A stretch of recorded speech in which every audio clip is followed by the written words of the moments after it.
¿Qué debemos entender de esta normativa? Estamos en contacto directo con el doctor Israel Quino, abogado constitucionalista. Doctor, ¿cómo está? Muy buenos días.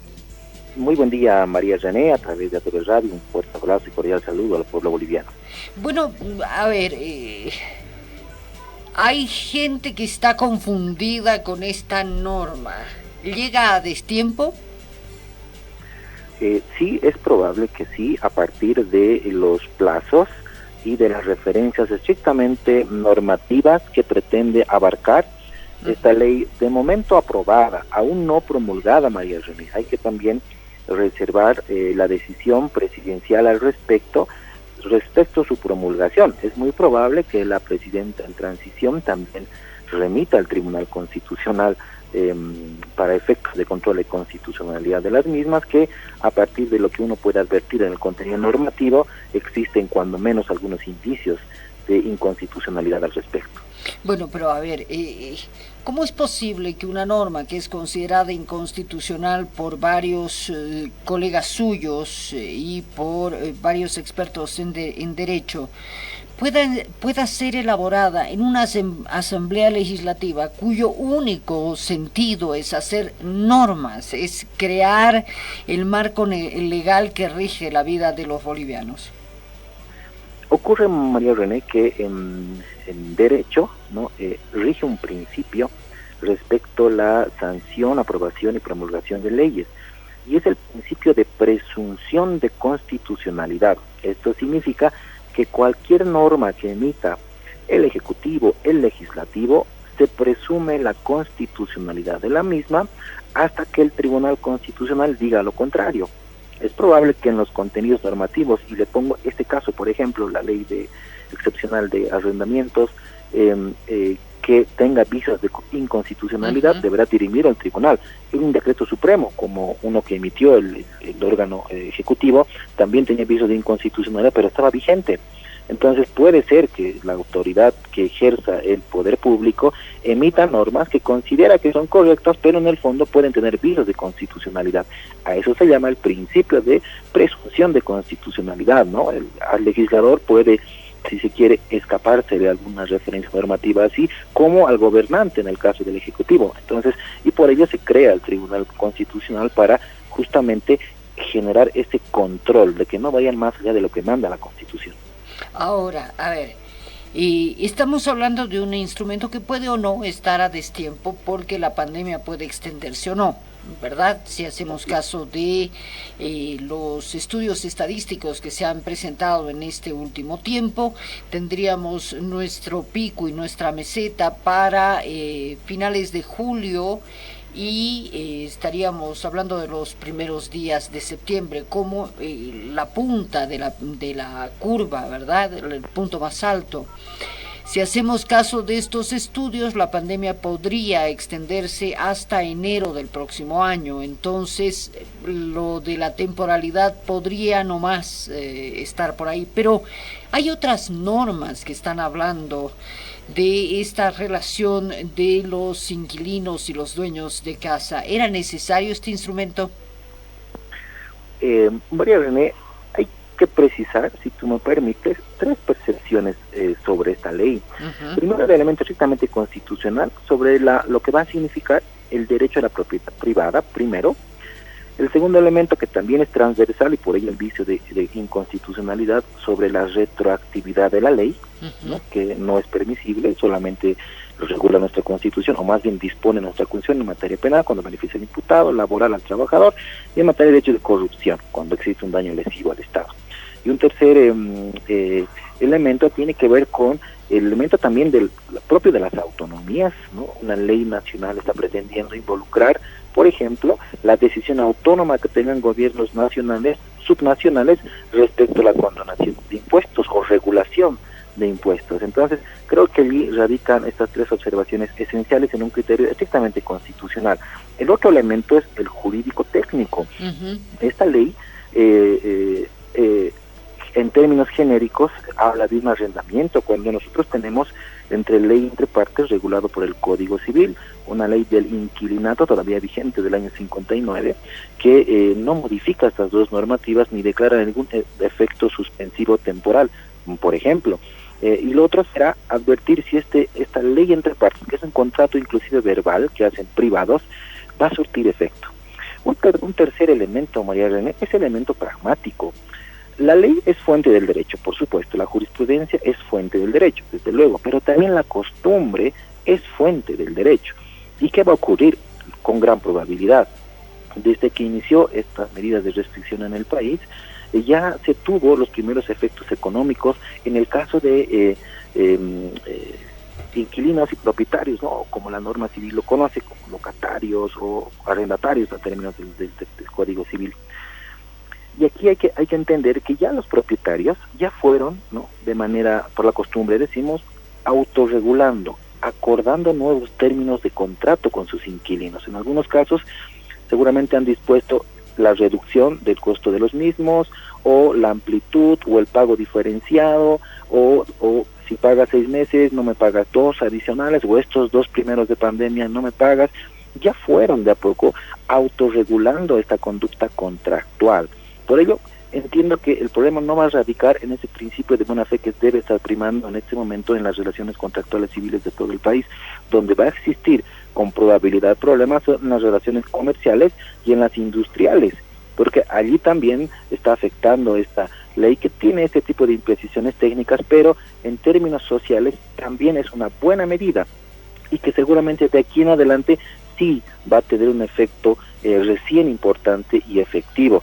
Habrá también que considerar, María René, lo que haga el Poder Judicial, porque está disponiendo, por ejemplo, la suspensión de mandamientos, ¿no?, en el caso de que se hayan ejecutado deudas, ¿no?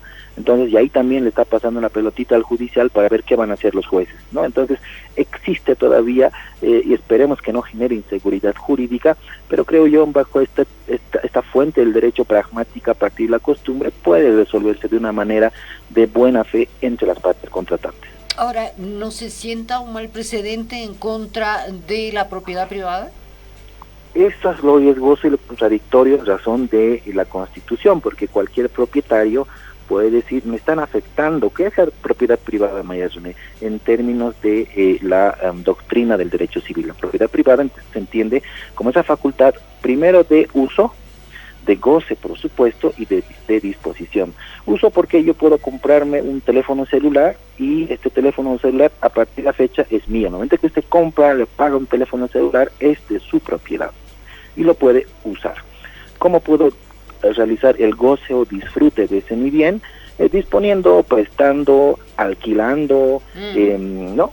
Y el tema de la disposición, porque como es mío, yo puedo regalarlo, donarlo o destruirlo. Entonces yo tengo esa facultad, pero si viene el Estado con una ley y me dice, usted su celular deberá prestarlo la mitad de la semana a su vecino, entonces está afectando mi derecho a la propiedad, y allí yo puedo acudir también a instancias de la justicia constitucional y decir que esa ley atenta a mis derechos fundamentales dispuestos en la Constitución y activar una acción de inconstitucionalidad, por ejemplo. Entonces, por ello es importante no dejar entrever que esperemos que no genere una incertidumbre e inseguridad jurídica. Allí va a radicar seguramente gran parte del problema.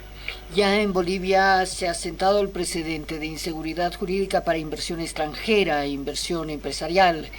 Este sería un nefasto hito en el que se crearía inseguridad jurídica para el ciudadano para poder tener una inversión en su país. Me parece bien complejo este punto. Es complejo a partir de esa óptica tal vez estrictamente de inversión, ¿no? Pero hay que resaltar, María René, el espíritu también social de esta ley que pretende, ¿no?, aminorar los efectos económicos de la pandemia que nadie lo esperaba. Pero no lo hacemos cotidianamente, los bolivianos hablamos mucho, negociamos mucho, estamos todo el tiempo, señora, pero nos pondremos de acuerdo, por favor, ¿no? Y tenemos una práctica social de diálogo muy, muy interesante. Yo creo que los legisladores tenían que hacer caso de ese odiosa restringenda favorabilia ampliando ampliando, ¿no? Que es este dialogar, este hablar que tenemos los bolivianos. Somos, socialmente nos manejamos así. Así es, por ello decía en uno de los elementos de análisis de la ley, María René, el elemento pragmático, ¿no? Y yo estoy seguro, seguramente van a existir excepciones, por ejemplo, los inquilinos conflictivos, que los hay, ¿no? No, claro, y los dueños abusivos también, que los hay. También los hay, por ello debe primar ese principio de buena fe y de acuerdo de partes, si bien la ley dice todavía, ¿no?, aprobada, no así promulgada, dispone que si no se llegan a un acuerdo irán al 50%. Entonces, cualquier propietario conflictivo dirá, no voy a cumplir, vamos a un proceso judicial en la vía civil y que el juez dirima. Un inquilino conflictivo dirá, me rebajas el 50%, el propietario no querrá y el inquilino dirá, bueno, vamos a un proceso civil. Entonces, si estamos hablando de economizar, de no tocar el bolsillo, evitar que se afecte la economía de la canasta familiar de los bolivianos, ¿cómo vamos a disponer dinero para patrocinar un proceso judicial? Por ejemplo, igual hay que pagar abogados. Por ello debe primar la buena fe, el diálogo y el acuerdo de partes. Y a partir de allí, seguramente, evitar, ¿no?, que se genere inseguridad jurídica y, por supuesto, mucho resguardo y con la prohibición de no atentar el derecho a la propiedad privada, resguardado constitucionalmente. ¿Debiera observarse ante el Tribunal Constitucional esta norma? Es una opción que se la puede realizar a partir del ejercicio que inclusive realice la presidenta en transición. Ya lo ha hecho con la ley aprobada respecto a los estados de excepción en el país. También lo ha hecho con la ley de cumplimiento de derechos humanos desde febrero de este año, si no estoy mal con la fecha. Y ha observado, y en este momento está en el Tribunal Constitucional por dirimirse. Todavía no sabemos si ha admitido la ley de excepción, la ley de estados de excepción, el Tribunal Constitucional, no sabemos si ha admitido, pero la presidenta de transición lo ha remitido en consulta para verificar el control de constitucionalidad. En el caso de la ley de alquileres, es probable que haga lo mismo, sin embargo, va a tener una rebatida política desfavorable, también hay que decirlo en cálculos y términos electorales, porque mucha gente la va a interpretar que está atentando a esos más de, creo, 800,000 familias, que es la estadística que maneja el legislativo, que estarían en esa condición de arrendamiento. Entonces, también la tiene un poco compleja la decisión de parte del órgano ejecutivo en si remite o no remite al Tribunal Constitucional, y si lo hace, el efecto político electoral también le va a afectar.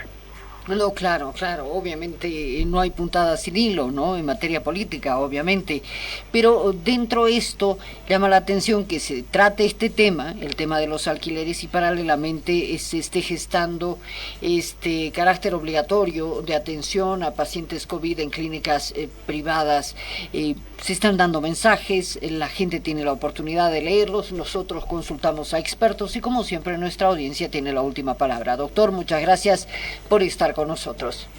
Agradecido por la comunicación, María René, y creo yo que es importante este tiempo también en el que se están generando reformas normativas de emergencia, eventuales producto de la pandemia, puedan abordarse dos temas importantes que el pueblo boliviano merece que tengan una regulación a nivel de ley. Primero, el tema de la salud, sobre las clínicas privadas, para que no puedan generar un incremento desproporcional de sus ganancias, no puedan lucrar desmedidamente con el derecho a la salud sin regulación. Y segundo, es obligación del Ministerio de Educación también responder a esta demanda de los padres de familia de establecimientos de educación privada respecto a la rebaja en las pensiones escolares. Dos cosas, educación y salud, que deben resolverse de parte de las autoridades políticas. Allí está el criterio del doctor Israel Quino, abogado constitucionalista, aquí en Tu Mañana en ATV Radio. Muchas gracias, doctor, muy buenos días. 10:37, a pausa.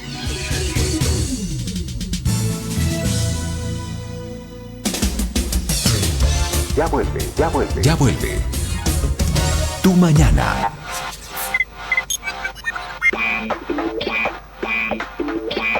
ATV Radio. Una nueva forma de compartir. En junio, ven a ¿Qué tal Hipermercados? Y disfruta de nuestras ofertas.